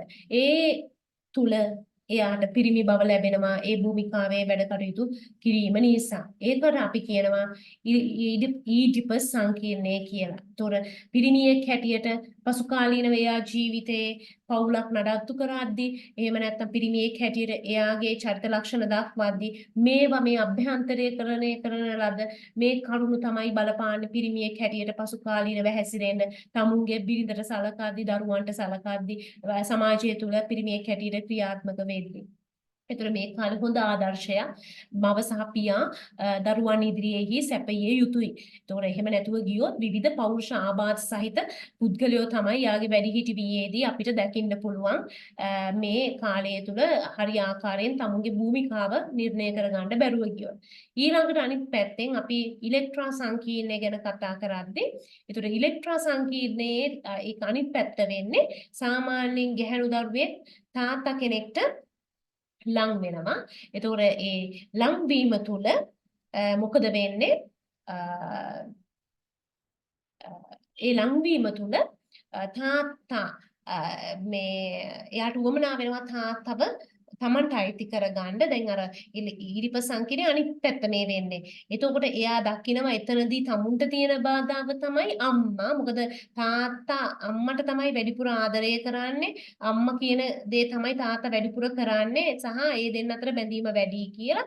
එතකොට ගැහැණු දරුවා හිතනවා තමුන්ට තියෙන බාධාව තමුන්ගේ අම්මා මේ තාත්තට ලං වෙන්න තමුන්ට තියෙන බාධාව අම්මයි කියලා. එතකොට අම්මත් එක්ක කායිකව සටන් කරන්න ශක්තියක් තමුන්ට නැහැ. මොකද අම්මා බලවන්තයි. එතකොට එයා හිතනවා මම අම්මා විදියට හැසිරුණොත් තාත්තා මට ආකර්ෂණය වෙයි කියලා. ඔන්න අම්මා පිළිවෙලට ක්‍රියාත්මක වෙන්න පටන් ගන්නවා ඒ ගෑනු දරුවා. එතකොට අම්මා විදියට උයන්න පිහන්න අඳින්න පනදින්න අපි දන්නවා සාරි ඇඳගෙන අම්මගේ ඇඳුම් ඇඳගෙන ලිප්ස්ටික් ගහගෙන බෝනික්ක නලවලා බෝනික්කන්ට කවලා පොවලා සෙල්ලම් බත් උයලා ඔය වැඩ කටයුතු ටික ඔන්න ගැහැණු දරුවා කරන්න පුරුදු වෙනවා අම්මගේ. ඒතර ඒ තාත්තගේ ආකර්ෂණය දිනා ගැනීමේ අරමුණින් ඒතකොට එතනදී ඔන්න ගැහැණු දරුවාට මේ වයසේ තමුන්ගේ ලිංගික අනන්‍යතාවය හඳුනා ගන්න පුළුවන් තමුන් ගැහැණියෙක් කියන. එතකොට මේක අභ්‍යන්තරීකරණය කරගෙන එයා පසු කාලීනව එයා ගැහැණියෙක් හැටියට එයා ක්‍රියාත්මක වෙද්දී ඒ අම්මා දක්වපු ක්‍රියාකාරකම් ගැහැණියෙක් හැටියට තමුණුත් දක්වන්න පෙළඹෙනවා එතෙන් සිට. එතකොට මෙතනදී අම්මා දෙන ආදර්ශය තාත්තා දෙන ආදර්ශය එකයි මම කිව්වේ ගොඩක් වැදගත් වෙනවා. මොකද ඒවා තමයි ඉදිරියේදී ඔවුන් පෞල් ජීවිතයක් ගත කරද්දී ඔවුන්ගේ පෞරුෂයන් තුලත් අපි ඒ ස්ත්‍රීත්වයේ පුරුෂත්වයේ තුල දකින්න එයාලගේ පෞරුෂය තුල පසු කාලීනව දැක ගන්න පුළුවන් වෙන්නේ. එතකොට අනිත් පැත්තෙන් මොනවද පිරිමි දරුවෝ හිතනවා ගැහැණු දරුවන්ගේ ලිංගේන්ද්‍රිය තමුන් වගේ නැහැයි කියලා. එතකොට ඒ වැනි ලිංගේන්ද්‍රියක් ගැහැණු දරුවන්ට ලැබිලා තියෙන්නේ මේ කියන්නේ ඒ දැකීම තුල පිරිමි දරුවා හිතනවා මොනවද තාත්තා තමුන්ගේ ලිංගික අවයවය කපා දමයි කියලා බයක් ඇති වෙනවා. ඒක අපි ඒක හඳුනා ගන්නවා කප්පාදු සංකීර්ණය කියලා frustration anxiety කියලා කප්පාදු සංකීර්ණය කියලා නැත්නම් කප්පාදු කාංසාව කියලා. එතකොට ඒ විදිහට කප්පාදු සංකීර්ණය එහෙම නැත්නම් පියා තම ලිංගේන්ද්‍රිය කපා තමයි කියලා බයක් අර ගැහණු දරුවගේ මේ ලිංගික අවයවය දැකීමෙන් පුතෙක් ඇති කර ගන්නවා පිරිමි දරුවෙක් ඇති කර ගන්නවා අනිත් පැත්තෙන් ඊට විරුද්ධව ගැහණු දරුවන් තුල ලිංගික ඊර්ෂ්‍යාව අපි කියනවා ලිංගික මාත්සාරය penis envy කියලා ලිංගික මාත්සාරය ලිංගික ඊර්ෂ්‍යාව penis envy කියලා අපි කියනවා එතනදී Tamanට නැහැ පිරිමි ළමුන්ට මේ වැනි ලිංගේන්ද්‍රියක් තියෙනවා කියලා හීනමානයක් දරුවෝ තුල ගැහණු දරුවෝ තුල ඇති වෙනවා හීනමානයක්. එතකොට ඒ හීනමානය නිසා හැම වෙලාවෙම පිරිමි කෙනාට වැඩිය ගැහණු කෙනාගේ පෞරුෂය යම් ආකාරයක හීනමානය තුල අඩුවකින් යුක්තවයි වර්ධනය වෙන්නේ පිරිමි අයට සාපේක්ෂව කියලා මනෝවිද්‍යාඥයෝ කියනවා. මොකද මේ කියන මේ ලිංගේන්ද්‍රිය තමුන්ට නැහැ කියන තත්වය මත. එතකොට මේ විදිහට එකිනෙකනාගේ පෞරුෂය තමුන්ගේ ගැහණු සහ පිරිමි වශයෙන් ඒ අයගේ භූමිකාවන් තුළ හඳුනා ගැනීම තමුන් ගැහණියක්ද පුරුෂයෙක්ද කියලා හඳුනා ගැනීම මේ කියන තත්වයේදී සිද්ධ වෙනවා මේ අවධියේදී. ඒතකොට මේවා හරි පිළිවෙලට වෙන්න ඕනේ. එහෙම නැත්නම් අපි මේවා නිසියාකාරයෙන් හඳුනාගත්තේ නැත්නම් පසු කාලීනව යාළගේ භූමිකාවන් තුළ ගැහණියෙක් විදියට කටයුතු කරද්දී යාගේ පිරිමි ලක්ෂණ පිරිමියෙක් හැටියට කටයුතු කරද්දී ආයේ ගැහණි ලක්ෂණ මේවා නිසියාකාරයෙන් ලැබුණේ නැත්නම් අපිට දකින්න පුළුවන්කම ලැබෙනවා. ඊළඟට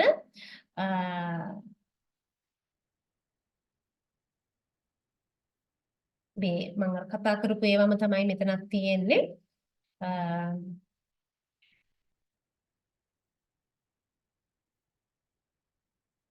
ඊළඟට අපි යනවා සිව්වන අවධිය නිලීන අවධිය ගැන කතා කරන්න. ඉතින් උදාසීන අවධිය නිලීන අවධිය. ඒතර මේ කාලයේදී අපිට මේක අවුරුදු 6 සිට යෞවනෝදය එහෙම නැත්නම් අපි කියනවා වැඩි වියට පැමිණීම දක්වා තියෙනවා. වැඩි වියට පත්වීමේ වයස දක්වා සාමාන්‍යයෙන් 12 විතර වෙනකම් තියෙනවා.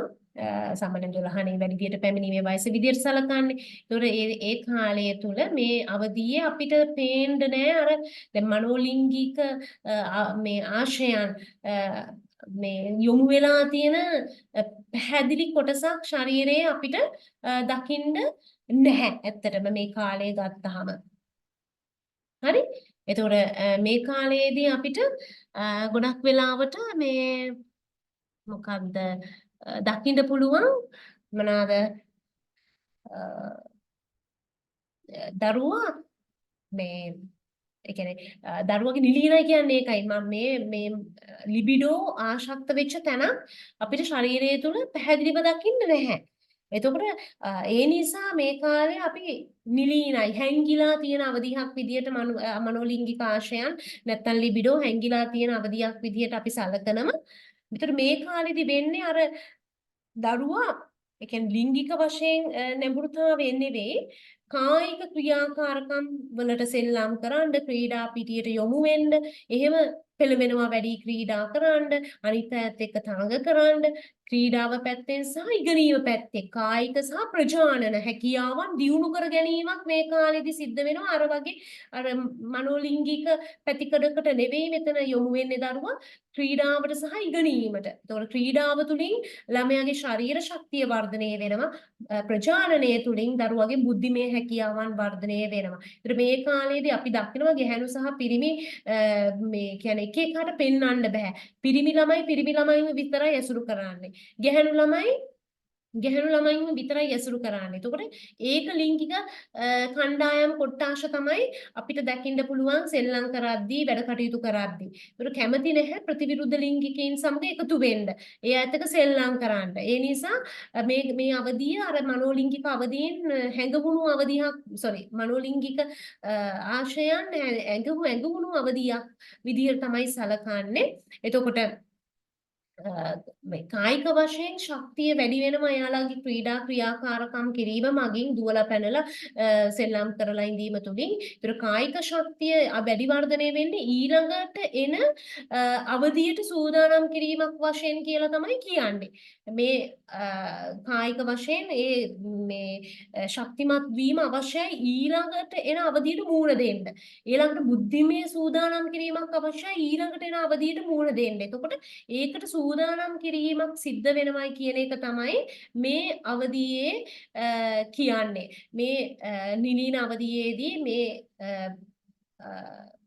අපේ ලිබිඩෝ අපිට ක්‍රියාත්මක වෙන තැනක් දකින්න බැරි වෙන්නේ අර කායික සහ බුද්ධිමය හැකියාවන් වර්ධනය වෙලා ඊළඟ අවධියට ළමයව සූදානම් කරන්න යාගේ පෞරුෂය සූදානම් කරන්න පෞරුෂ සංවර්ධනය සිද්ධ කරන්න සූදානම් කිරීමක් කරනවායි කියන එකයි කියන්නේ. ඊළඟ අවධිය ගත්තාම අපි කියනවා ප්‍රජනන අවධිය නැත්නම් වෘද්ධකාම අවධිය නැත්නම් ප්‍රජනන ලිංගේන්ද්‍රිය අවධිය. ඒකට වැඩිවියට පැමිණීමේ වයස දක්වා වැඩිවියට පැමිණීමේ සිට ඒ කියන්නේ අවුරුදු 12 සිට වැඩිහිටි විය දක්වා ඒ කියන්නේ අවුරුදු 18 20 විතර වෙනකල් මේ ප්‍රජනන ලිංගේන්ද්‍රිය අවධිය තමයි තියෙන්නේ. ඒතර මෙකල පුද්ගලයාගේ ලිංගික ආශයන්ට නැත්නම් ලිබිඩෝට ප්‍රජනන ශක්තිය කියන්නේ ලැබෙන්නේ ඒ කියන්නේ නැත්නම් ඒ ප්‍රජනන ලිංගික ආශයන් යොමු වෙලා තියෙන්නේ තමුන්ගේ ශරීරයෙන් ඔබට බැහැරව. දැන් මෙච්චර කාලයක් අපි දැක්කා මුඛය, ගුදය, තමුන්ගේ ලිංගේන්ද්‍රිය වෙතට යොමු වෙලා තිබිච්ච ඒ ශක්තිය, ඒ නැත්නම් ඒ ලිංගික ආශාව දැන් පළවෙනි වතාවට තමුන්ගේ ශරීරයෙන් බැහැරව වෙනත් තැනකට යොමු වෙනවා. වෙනත් පුද්ගලයෙක්ට යොමු වෙනවා. විශේෂයෙන්ම ප්‍රතිවිරුද්ධ ලිංගිකයෙක්ට යොමු වෙනවා. ඒ නිසා තමයි අපි ප්‍රජනන ලිංගේන්ද්‍රිය අවදී මේ කාලයේදී දරුවගේ ලිංගේන්ද්‍රියයන් වලට දරුවෙක් ලැබීමේ ශක්තිය හම්බ වෙනවා. ඒ කියන්නේ දරුවන් බිහි කරන්න ශක්තිය හම්බ වෙනවා. අපි ඒක දකිනවා වැඩිවියට පැමිණීමත් එක්ක පියුබර්ටි කියලා කියන්නේ වැඩිවියට පැමිණීමත් එක්ක දරුවගේ ලිංගේන්ද්‍රියන්ට පිරිමි දරුවෙක් නම් ගැහැණු දරුවෙක් නම් ඒ අම්මා කෙනෙක් වෙන්න තාත්තා කෙනෙක් වෙන්න සුදුසුකම ලබනවා හැකියාව ලැබෙනවා. එතකොට පළවෙනි වතාවට ඒ එකම තමුන්ගේ ආශයන් තමුන්ගේ තෘප්තිය යොමු වෙනවා වෙනත් කෙනෙක් වෙත තමුන් වෙතම නෙවෙයි. මීට කලින් තමුන් වෙතම යොමු වෙලා තිබ්බේ. දැන් වෙනත් කෙනෙක් වෙත ඒ තෘප්තිය යොමු වෙනවා. එතකොට තමුන් පළවෙනි වතාවට තමුන්ගේ ශරීරයෙන් බැහැරව වෙනත් කෙනෙක්ව සතුටු කරන්න පෙළඹෙනවා. ඒ නිසා තමයි පුද්ගලයේ මේ කාලේ ප්‍රතිවිරුද්ධ ලිංගිකයින්ට ආදරය කරන්නේ. පවුලක් ගොඩනගන එක ගැන හීන දකින්නේ. රස්සාවක් කරලා පවුලක් රැක බලාගෙන දරුවෝ හදාගෙන ගෙවල් දොරවල් හදාගෙන යාන වාහන අරගෙන ඉඩම් කඩම් අරගෙන ජීවිතේ හොඳ රස්සාවක් කරගෙන දියුණු වෙන වයි කියන තැන විවිධ හීන දකින්නේ. මොකද මේ කාලේදී තමුන්ව තෘප්තිමත් කරගන්නවට වැඩිය තමුන් අනිත් කෙනාට පරිත්‍යාගීශීලී වෙලා ඒ ආකාරයෙන් තමයි ඒ අනිත් අයගේ ආදරය නැත්නම් ප්‍රතිවිරුද්ධ ලිංගිකයාගේ ආදරය දිනා ගැනීමෙන් තමයි තෘප්තියට පැමිණෙන්නේ. එතකොට මේක තමයි ෆ්‍රොයිඩ් දක්වන්නේ අනිත් කෙනා වෙනුවෙන් කැපවීමට, අනිත් කෙනා වෙනුවෙන් පරිත්‍යාගීශීලී වීමට තිබෙන හැකියාව. ඒතර මේ හැකියාව නිසා පුද්ගලයාගේ මේ හැකියාව ලැබීමත් එක්ක තමයි ඒ පරිත්‍යාගශීලී වීමට පුළුවන්කම ලැබීමත් එක්ක තමයි මේ කියන පෞරුෂයේ ඉහළම වර්ධනයට දරුවා පිවිසෙන්නේ නැත්නම් මේ මනෝලිංගික අවදීන් වල පෞරුෂ සංවර්ධනයේ උච්චතම අවස්ථාවට පත් වෙන්නේ කියලා ෆ්‍රොයිඩ් කියනවා. අනිත් කෙනා ගැන හිතලා කටයුතු කරන්න, ඒ අයට පරිත්‍යාගීශීලී වෙන්න, තමුන්ගේ දරුවෝ වෙනුවෙන්, තමුන්ගේ ස්වාමි පුරුෂයා වෙනුවෙන්, තමුන්ගේ භාර්යාව වෙනුවෙන්, සමාජය වෙනුවෙන් කැප වෙන්න පුළුවන්කම ලැබීම. දැන් අපි දන්නවා සමහර පෞරුෂවලට එහෙම කරන්න බෑ. සමහර පෞරුෂ තියෙනවා එයා ගැනමයි හිතන්නේ. එයාගේ සුඛය, එයාගේ සතුට, එයාගේ සුව පහසුව. එතකොට එවැනි අය ගොඩක් වෙලාවට කැපකිරීම කරන්න කැමති නැහැ. ඒතකොට උදාහරණයක් පිළිවෙලට ගොඩක් ඔය නළු නිලියෝ ඒ වගේම ඔය මොඩලර්ස්ලාගේ ජීවිත බලපුවාම අපි දකිනවා එයාගේ පෞල් ජීවිත අසාර්ථකයි. ඒතර පෞලක් ගත්තාම අපි දකිනවා පෞලක් තුල විවිධාකාරයේ කැපවීම අපි කරන්න ඕනේ. අපි පරිත්‍යාගීන් කරන්න ඕනේ. අපි දරුවෝ හදාද්දි දරුවන්ට කිරි දෙද්දි අපි අපේ ශරීරයේ හැඩය අපේ නිදි මරන්න වෙනවා. ওই දේවල් අපිට පරිත්‍යාගී කරන්න වෙනවා. එතකොට ඒ අය ගොඩක් වෙලාවට ඒ නළු නිළියෝ ඒ මොඩලර්ස්ලා ඒ පරිත්‍යාගය කරන්න කැමති නැහැ. ඒතර එවැනි පෞරුෂයක් ඇති වෙන්නේ ඇත්තටම අර නාසීස් කියලා නාසීස්. ඒ කියන්නේ තමුන්ගේ ශරීරයෙන් ඔබට ගිහිල්ලා අනිත් කෙනෙක් ගැන හිතන්න පෙළඹීමක් යාලට ඇති වෙන්නේ නැහැ. මේ අවසාන මේ ප්‍රජනන ලිංගේන්ද්‍රිය අවදියේ වර්ධනය නිසියාකාරයෙන් වෙන්නේ නැහැයි කියලයි ඒ අයගේ එවැනි තත්වයක් එවැනි පෞරුෂයේ භාගයට සංවර්ධනයේ වීමක් සිද්ධ වෙන්නේ තමුන් ගැන විතරයි හිතන්නේ තමුන්ගේ ශරීරය ගැන විතරයි හිතන්නේ. ඒතකොට ඒ අනුව එයාගේ මොනවද රැකියාවුණු තීරණය වෙනවා තමුන් පිළිබඳව ඕනෑ විදිහට තමුන්ගේ රූපය තමුන්ගේ ශරීර හැඩය තමුන් අඳින දේ අනිත් අය ගැන හිතනවට වඩා ඒ අය තමුන් ගැන හිතමින් කල් ගත කරනවා. ඒතර ඒ පරිත්‍යාගයන් අනිත් අය වෙනුවෙන් කරන්න බෑ. දරුවෝ වෙනුවෙන් ස්වාමි පුරුෂයා වෙනුවෙන් සමාජය වෙනුවෙන් ඒ පරිත්‍යාගයන් කරන්න යාලා සූදානම් නැහැ. ඒක අපි නාසී සංකීර්ණය කියලා හඳුන්වනවා. ඒතර ඔය විදිහට කෙනෙක්ගේ පෞරුෂය වර්ධනය වෙන එලි දැක්වෙනමයි කියන කාරණාව ෆ්‍රොයිඩ් මේ මනෝලිංගික අවදීන් තුල ඒ පෞරුෂ සංවර්ධනය වෙන ආකාරයේ ළමා කාලය තුල ඒ ලබන අත්දැකීම් එක්ක දක්වනවා.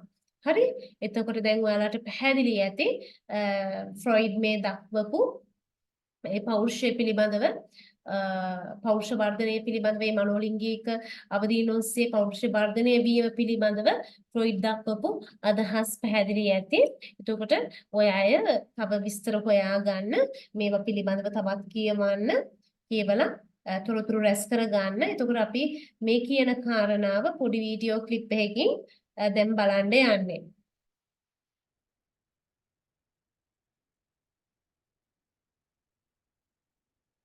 එතකොට මේ වීඩියෝ ක්ලිප් එකත් එක්ක මේක නරඹන්න මේක නරඹලා අපි පාඩම අවසන් කරනවා. ඊළඟ දවසේ අපි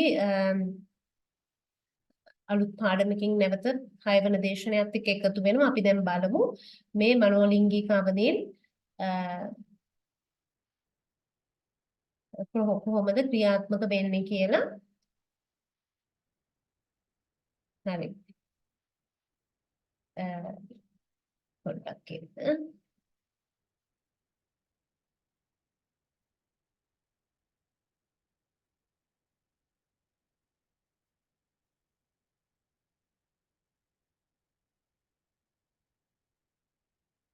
He believes personality develops during childhood. He called these the හරි. psychosocial stages of development. අපි දැන් කතා කරපු එක ඔන්න පැහැදිලිව ඔයාලට තියෙනවා. It was mostly established by the age of 5. During each of these stages, the pleasure-seeking energies of the it become focused on certain erogenous areas. අර අපි කතා කරපු පිළිවෙලට විවිධ අංශ විවිධ ශරීරයේ විවිධ කොටස් තුනට එක එක කාලයේදී මේ ලිබිඩෝ ආශක්ත වෙනවා නැත්නම් යොමු වෙලා පවතිනවා. The individual can successfully advance to the next stage. ඒතකොට එක ස්ටේජ් එකක් වර්ධනය වුණාට පස්සේ අනිත් ස්ටේජ් එකට යනවා. ඒතකොට සමහර ඒ ලැබෙන අත්දැකීම් එක ඒ අවදීන් වල ඒවා අපේ ජීවිතයේ ඒ පහුකාලීනව අපි අපේ පෞරුෂය තීරණය වෙන්න බලපානවා. In the first stage of personality development, the oral stage, ඔය the libido key is අවදිය. set in a baby's ඒතකොට mouth. It gets උපතේ much සිට බිඳුව කියලා satisfaction කියන්නේ when it උපත also උපතේ feeds සිට into its mouth, අවුරුදු satisfying 18. the libido, and thus it's in demand. The mouth is like ඒතර අවුරුදු 18 අවුරුදු 18 නෙමෙයි මාස 18 අවුරුදු 2 කියලා අපි දල වශයෙන් සලකනවා. හරි? ඒතර මම කියපු පිළිවෙලට මේකේ විස්තර කරනවා. ඔයාලා නිවාඩුව බලන්න. ඔයාලට පැහැදිලිව තවත් අවබෝධ කරගන්න පහසු වෙයි. vital for eating, and the infant derives pleasure from oral stimulation through gratifying activities such as tasting and sucking. Because the infant is entirely dependent upon caretakers who are responsible for feeding them, they also develop a sense of trust and comfort through this oral stimulation. The primary conflict at this stage is the weaning process. The child must become less dependent on its caregivers. Once the infant is successfully weaned, it will proceed to the second stage of development, the anal stage.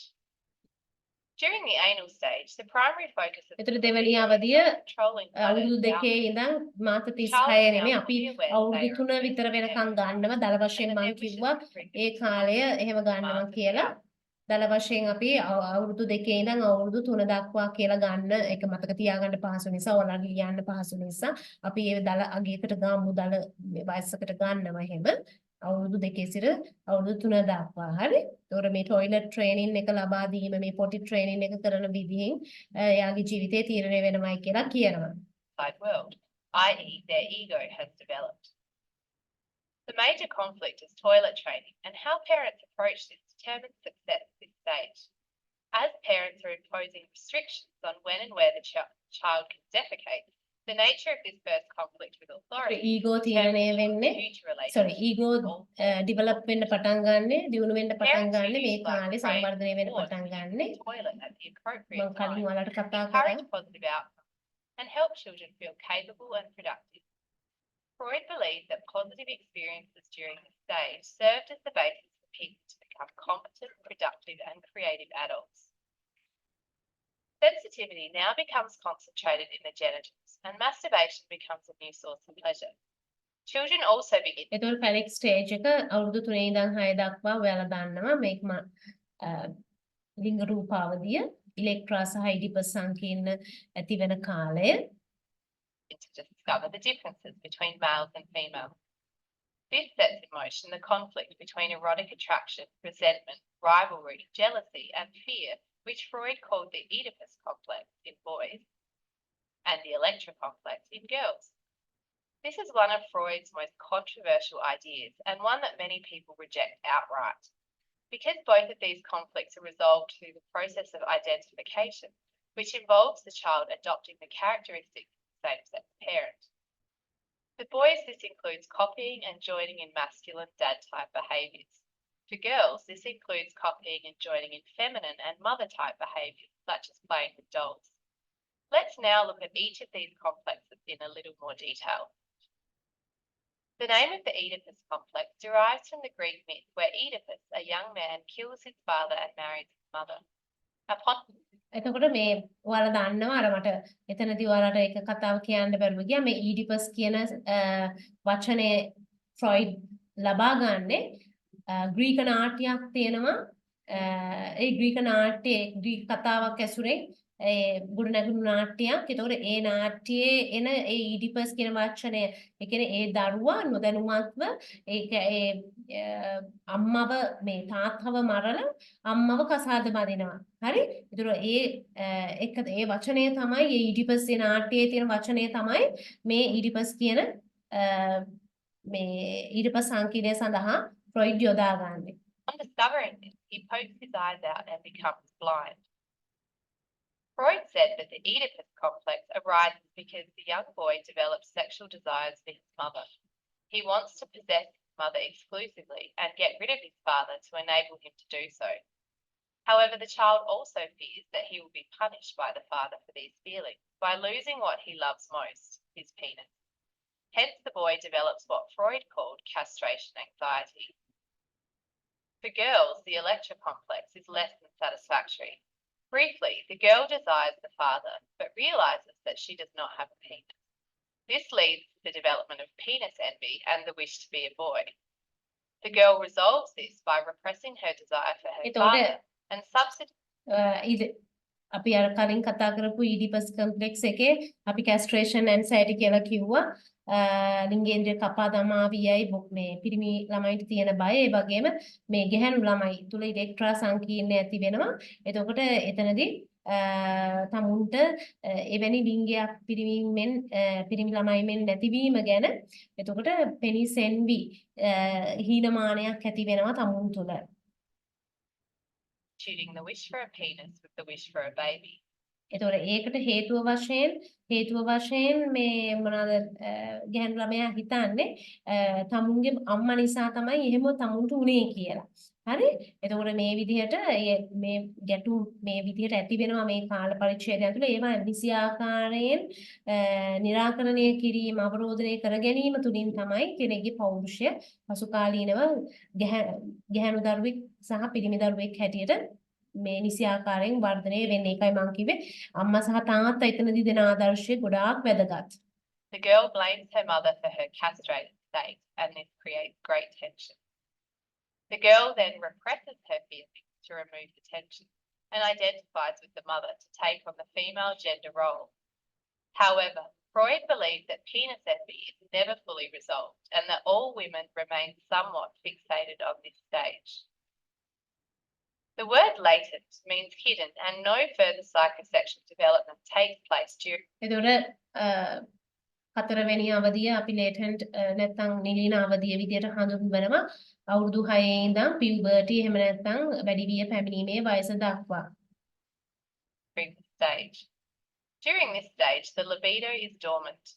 Freud thought that most sexual impulses are repressed during the latent stage, and sexual energy can be sublimated towards other areas such as schoolwork, hobbies, and friendships. Much of the child's energy is channeled into developing new skills and acquiring new knowledge. And this මනෝලිංගික අවදීන් අර මම කලින් කිව්වා වගේ මනෝලිංගික ශක්තිය යටපත් වෙලා විවිධාකාරයෙන් ඒ ක්‍රීඩාවන් සහ ප්‍රජානන ක්‍රියාවලියට එහෙම නැත්නම් බුද්ධිමය හැකියාවන් වල වර්ධනයට අවස්ථාව සැපයනවා. ඒකට හේතුව ඊළඟ අවධියේදී ඒ ලබන පරිණත භාවයට සූදානම් කිරීමට. Age is important in the development of social and communication skills and self-confidence. In this stage, play also becomes largely confined to other children of the same gender. The genital stage is the last stage of Freud's psychosexual theory of personality development and begins in puberty as its onset causes the libido to become active again. This stage lasts throughout the rest of a person's life. It is a time of adolescent sexual experimentation, the successful resolution of which is settling down in a loving one-to-one relationship. In this stage, sexual instinct is directed to heterosexual pleasure rather than self-pleasure like during the phallic stage. Where in earlier stages, එතකොට මේ අපි කතා කරා ජෙනිටල් stage එක නැත්නම් ප්‍රජනන ලිංගේන්ද්‍රිය අවධිය උද්දකාම අවධියේදී අපි දන්නවා මේ වැඩිවියට පැමිණීමේ සිට අවුරුදු 18 20 වෙනකන් හරි. එතකොට ඒ අවුරුදු 18 20 වෙනකන් ඒ ලබන සංවර්ධනය තමයි මැරෙනකම්ම පවතින. ඒකයි ඩෙත් කියලා මෙතන දාලා තියෙන්නේ. මැරෙනකම්ම පවතින්නේ. ඒ අපි අවුරුදු 18 20 විතර වෙනකන් අපි ලබාගත්තු එක මම කිව්වේ උපරිම අපේ පෞරුෂ සංවර්ධනයට එනවා කියලා අවුරුදු 18 20 විතර වෙද්දී ඒක තමයි මේ ජෙනිටල් ස්ටේජ් එකේ අපි ලබා ගන්න උපරිම සංවර්ධනය තමයි අපි මැරෙන මරණය දක්වා පවතින්නේ. ඒකයි මෙතන ඩෙත් කියලා හඳුන්වලා තියෙන්නේ. Focus was solely on individual needs. Interest in the welfare of others grows during this stage. එතකොට heterosexual relationship එක කියන්නේ අනිත් කෙනෙක් ප්‍රතිවිරුද්ධ ලිංගිකයෙක් වෙත ආකර්ෂණය තමයි මෙතන සිද්ධ වෙන්නේ. තමින්ගේ මනෝලිංගික ශක්තිය ඒ දෙසට ආකර්ෂණය වීම අර පරිත්‍යාගශීලී වීම වගේ ගුණාංග එන්නේ ওই නිසා. If the other stages have been completed successfully, the individual should now be well balanced, warm, and caring. The goal of this stage is to establish a balance between the various life areas. You can remember the order of these stages by using the mnemonic old age pensioner. ඔය කියන්නේ ඉංග්‍රීසියෙන් ඔය වචන ටික මතක තියාගන්න විදිය. old or age pensioners love grapes කියලා ඒ අදාළ වචන අපේ වචන කාණ්ඩ වලට කරලා ඔය මතක තියාගන්න විදිය ඒ වචන පහ ඔයාලට අවශ්‍ය නම් ඒක මතක තියාගන්න. Love grapes. Some people do not seem to be able to leave one stage and proceed on to the next. One reason for this may be that the needs of එතකොට අර මම කලින් කතා කරා වගේ එක් අවදීන් වල ඒ අවදීන් වල ලබන අත්දැකීම් අනුව තෘප්ත වීම හෝ තෘප්ත නොවීම මත වැඩිපුර තෘප්ත වීම හෝ අඩුවෙන් තෘප්ත වීම මත ඒ අවදීන් වල ඒ ක්‍රියාකාරකම් ඒ මනෝලිංගික ආශයන් යොමු වෙලා තියෙන කලාප වැඩියෙන් තෘප්ත වීම හෝ අඩුවෙන් තෘප්ත වීම මත අන්න පුද්ගලයෙක්ගේ යම් පෞරුෂ ලක්ෂණ අසාමාන්‍යතාවයන් අක්‍රමතාවයන් ඇති වෙන්න පුළුවන්. එතකොට ඒක තමයි මේ වෙතන කතා කරන්න යන්නේ. developing individual at any particular stage may not have been adequately met, in which case there is frustration. Or possibly the person's needs may have been so well satisfied that they are reluctant to leave the psychological benefits of a particular stage, in which there is overindulgence. Both frustration and overindulgence, or any combination of the two, may lead to fixation at a particular stage. A fixation is a persistent focus on an earlier psychosexual stage. Until this conflict is resolved, the individual will remain stuck in this stage. Let's examine how fixation at each stage of development can influence an adult's personality. Fixation can occur. එතකොට එක් කාලවල වලදී ඒ අඩුවෙන් තෘප්තිමත් වීම හෝ වැඩියෙන් තෘප්තිමත් වීම නිසා ඒ අවදීන් වල ඒ අදාළ අවයවයන් මේ කියන දේවල් සිද්ධ වෙන්න පුළුවන්. මම ඔයාලත් එක්ක ඒව කතා කරුවා. උදාහරණයක් පිළිවෙලට වමනාවට වැඩිය මුඛයේ තෘප්තිමත් වීම නිසා මොනවද ඒ පුද්ගලයා මොකද අපි කියන්නේ බොහොම මේ ආධිපත්‍යයෙන් යුතු පෞරුෂයක් වෙන්න පුළුවන්. එහෙම නැත්නම් මොනවද නිතරම ටොකටිව් පුද්ගලයෙක් වෙන්න පුළුවන්. ඊට පස්සේ අඩුවෙන් තෘප්තිමත් වීම නිසා අනිත් කෙනෙක් විශ්වාස කරන්න පුළුවන්. ඩිපෙන්ඩන්ට් මානසිකත්වයක් ඇති වෙන්න පුළුවන්. පරාදීන මානසිකත්වයක්, ඒ වගේම මුඛ්‍ය ආශ්‍රිත විවිධ බැහැකම්. At the oral stage, if the infant was fed forcefully, underfed, overfed, or weaned too early. As mentioned earlier, the infant develops a sense of trust and comfort through oral stimulation.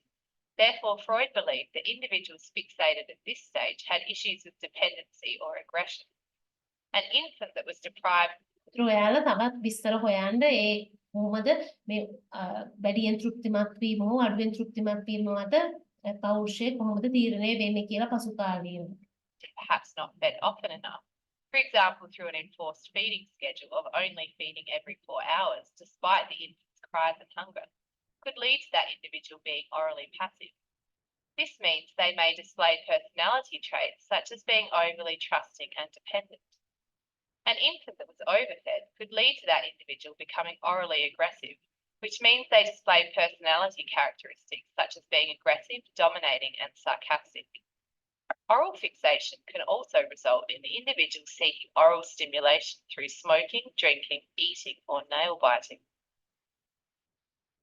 Not all parents provide the support and encouragement that children need during toilet training in the anal stage.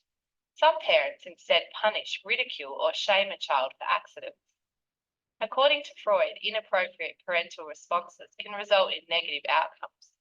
If parents take an approach that is too lenient, Freud suggested මෙතනත් ඔය කෙනෙකුද අවදීයේදී ඒ පුහුණුව ඉතාමත් දරුණු විදිහට ලැබුණොත් සහ ඉතාමත් ඒ කියන්නේ නොසලකා හැරියොත් ඒ ලැබෙන තත්වයන් තමයි මම ඔයාලට කතා කරුවා ඒව පිළිබඳව. හරි මතක an තියාගන්න. anal expulsive personality could develop in which the individual has a messy, wasteful, or destructive personality. If parents are too strict or begin toilet training too early, Freud believed that an anal retentive personality develops in which the individual hates mess, is obsessively tidy, punctual, rigid, and obsessive. They can be stubborn and tight-fisted with their cash and possessions. This is all related to pleasure got from holding onto their feces when toddlers, and their mums then insisting that they get rid of it by placing them on the potty until they perform.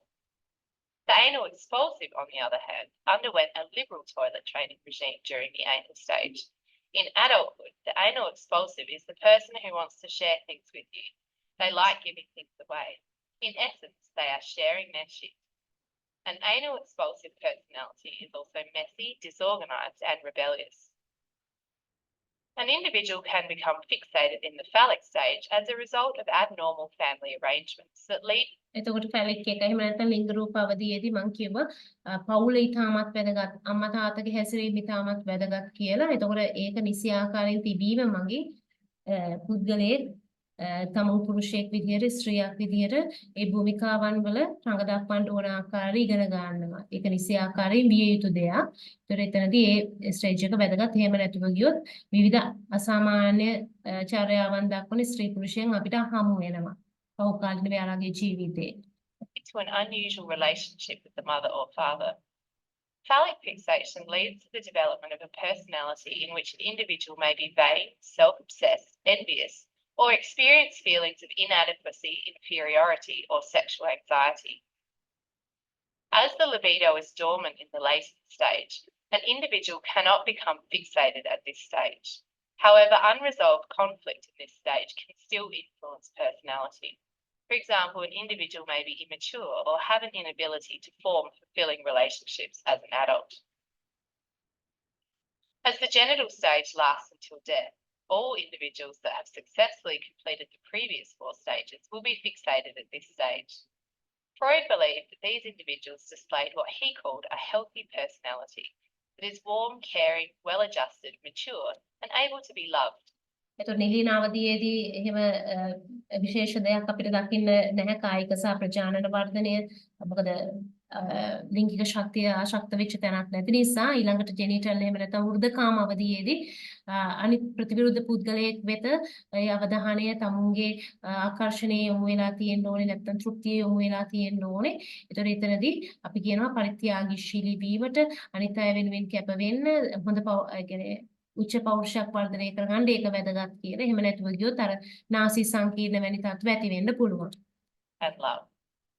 However, fixation and conflict from other stages can result in the development of sexual perversions at this stage. For example, fixation at the oral stage may result in a person gaining sexual pleasure primarily from kissing and oral sex, rather than sexual intercourse, which is what Freud believed was the proper outlet of sexual instinct. Let's conclude by හරි. එතකොට ඔයාලට දැන් පැහැදිලි ඇති කොහොමද මේ කියන කාරණාවල් අපේ පෞරුෂය සංවර්ධනය වීම සඳහා බලපාන්නේ කියලා. එහෙමනම් ඊළඟ දවසේ ඊළඟ අපේ 6 වෙනි දේශන කොටසින් හම්බ වෙමු. ඔබ සැමට සුබ දවසක්.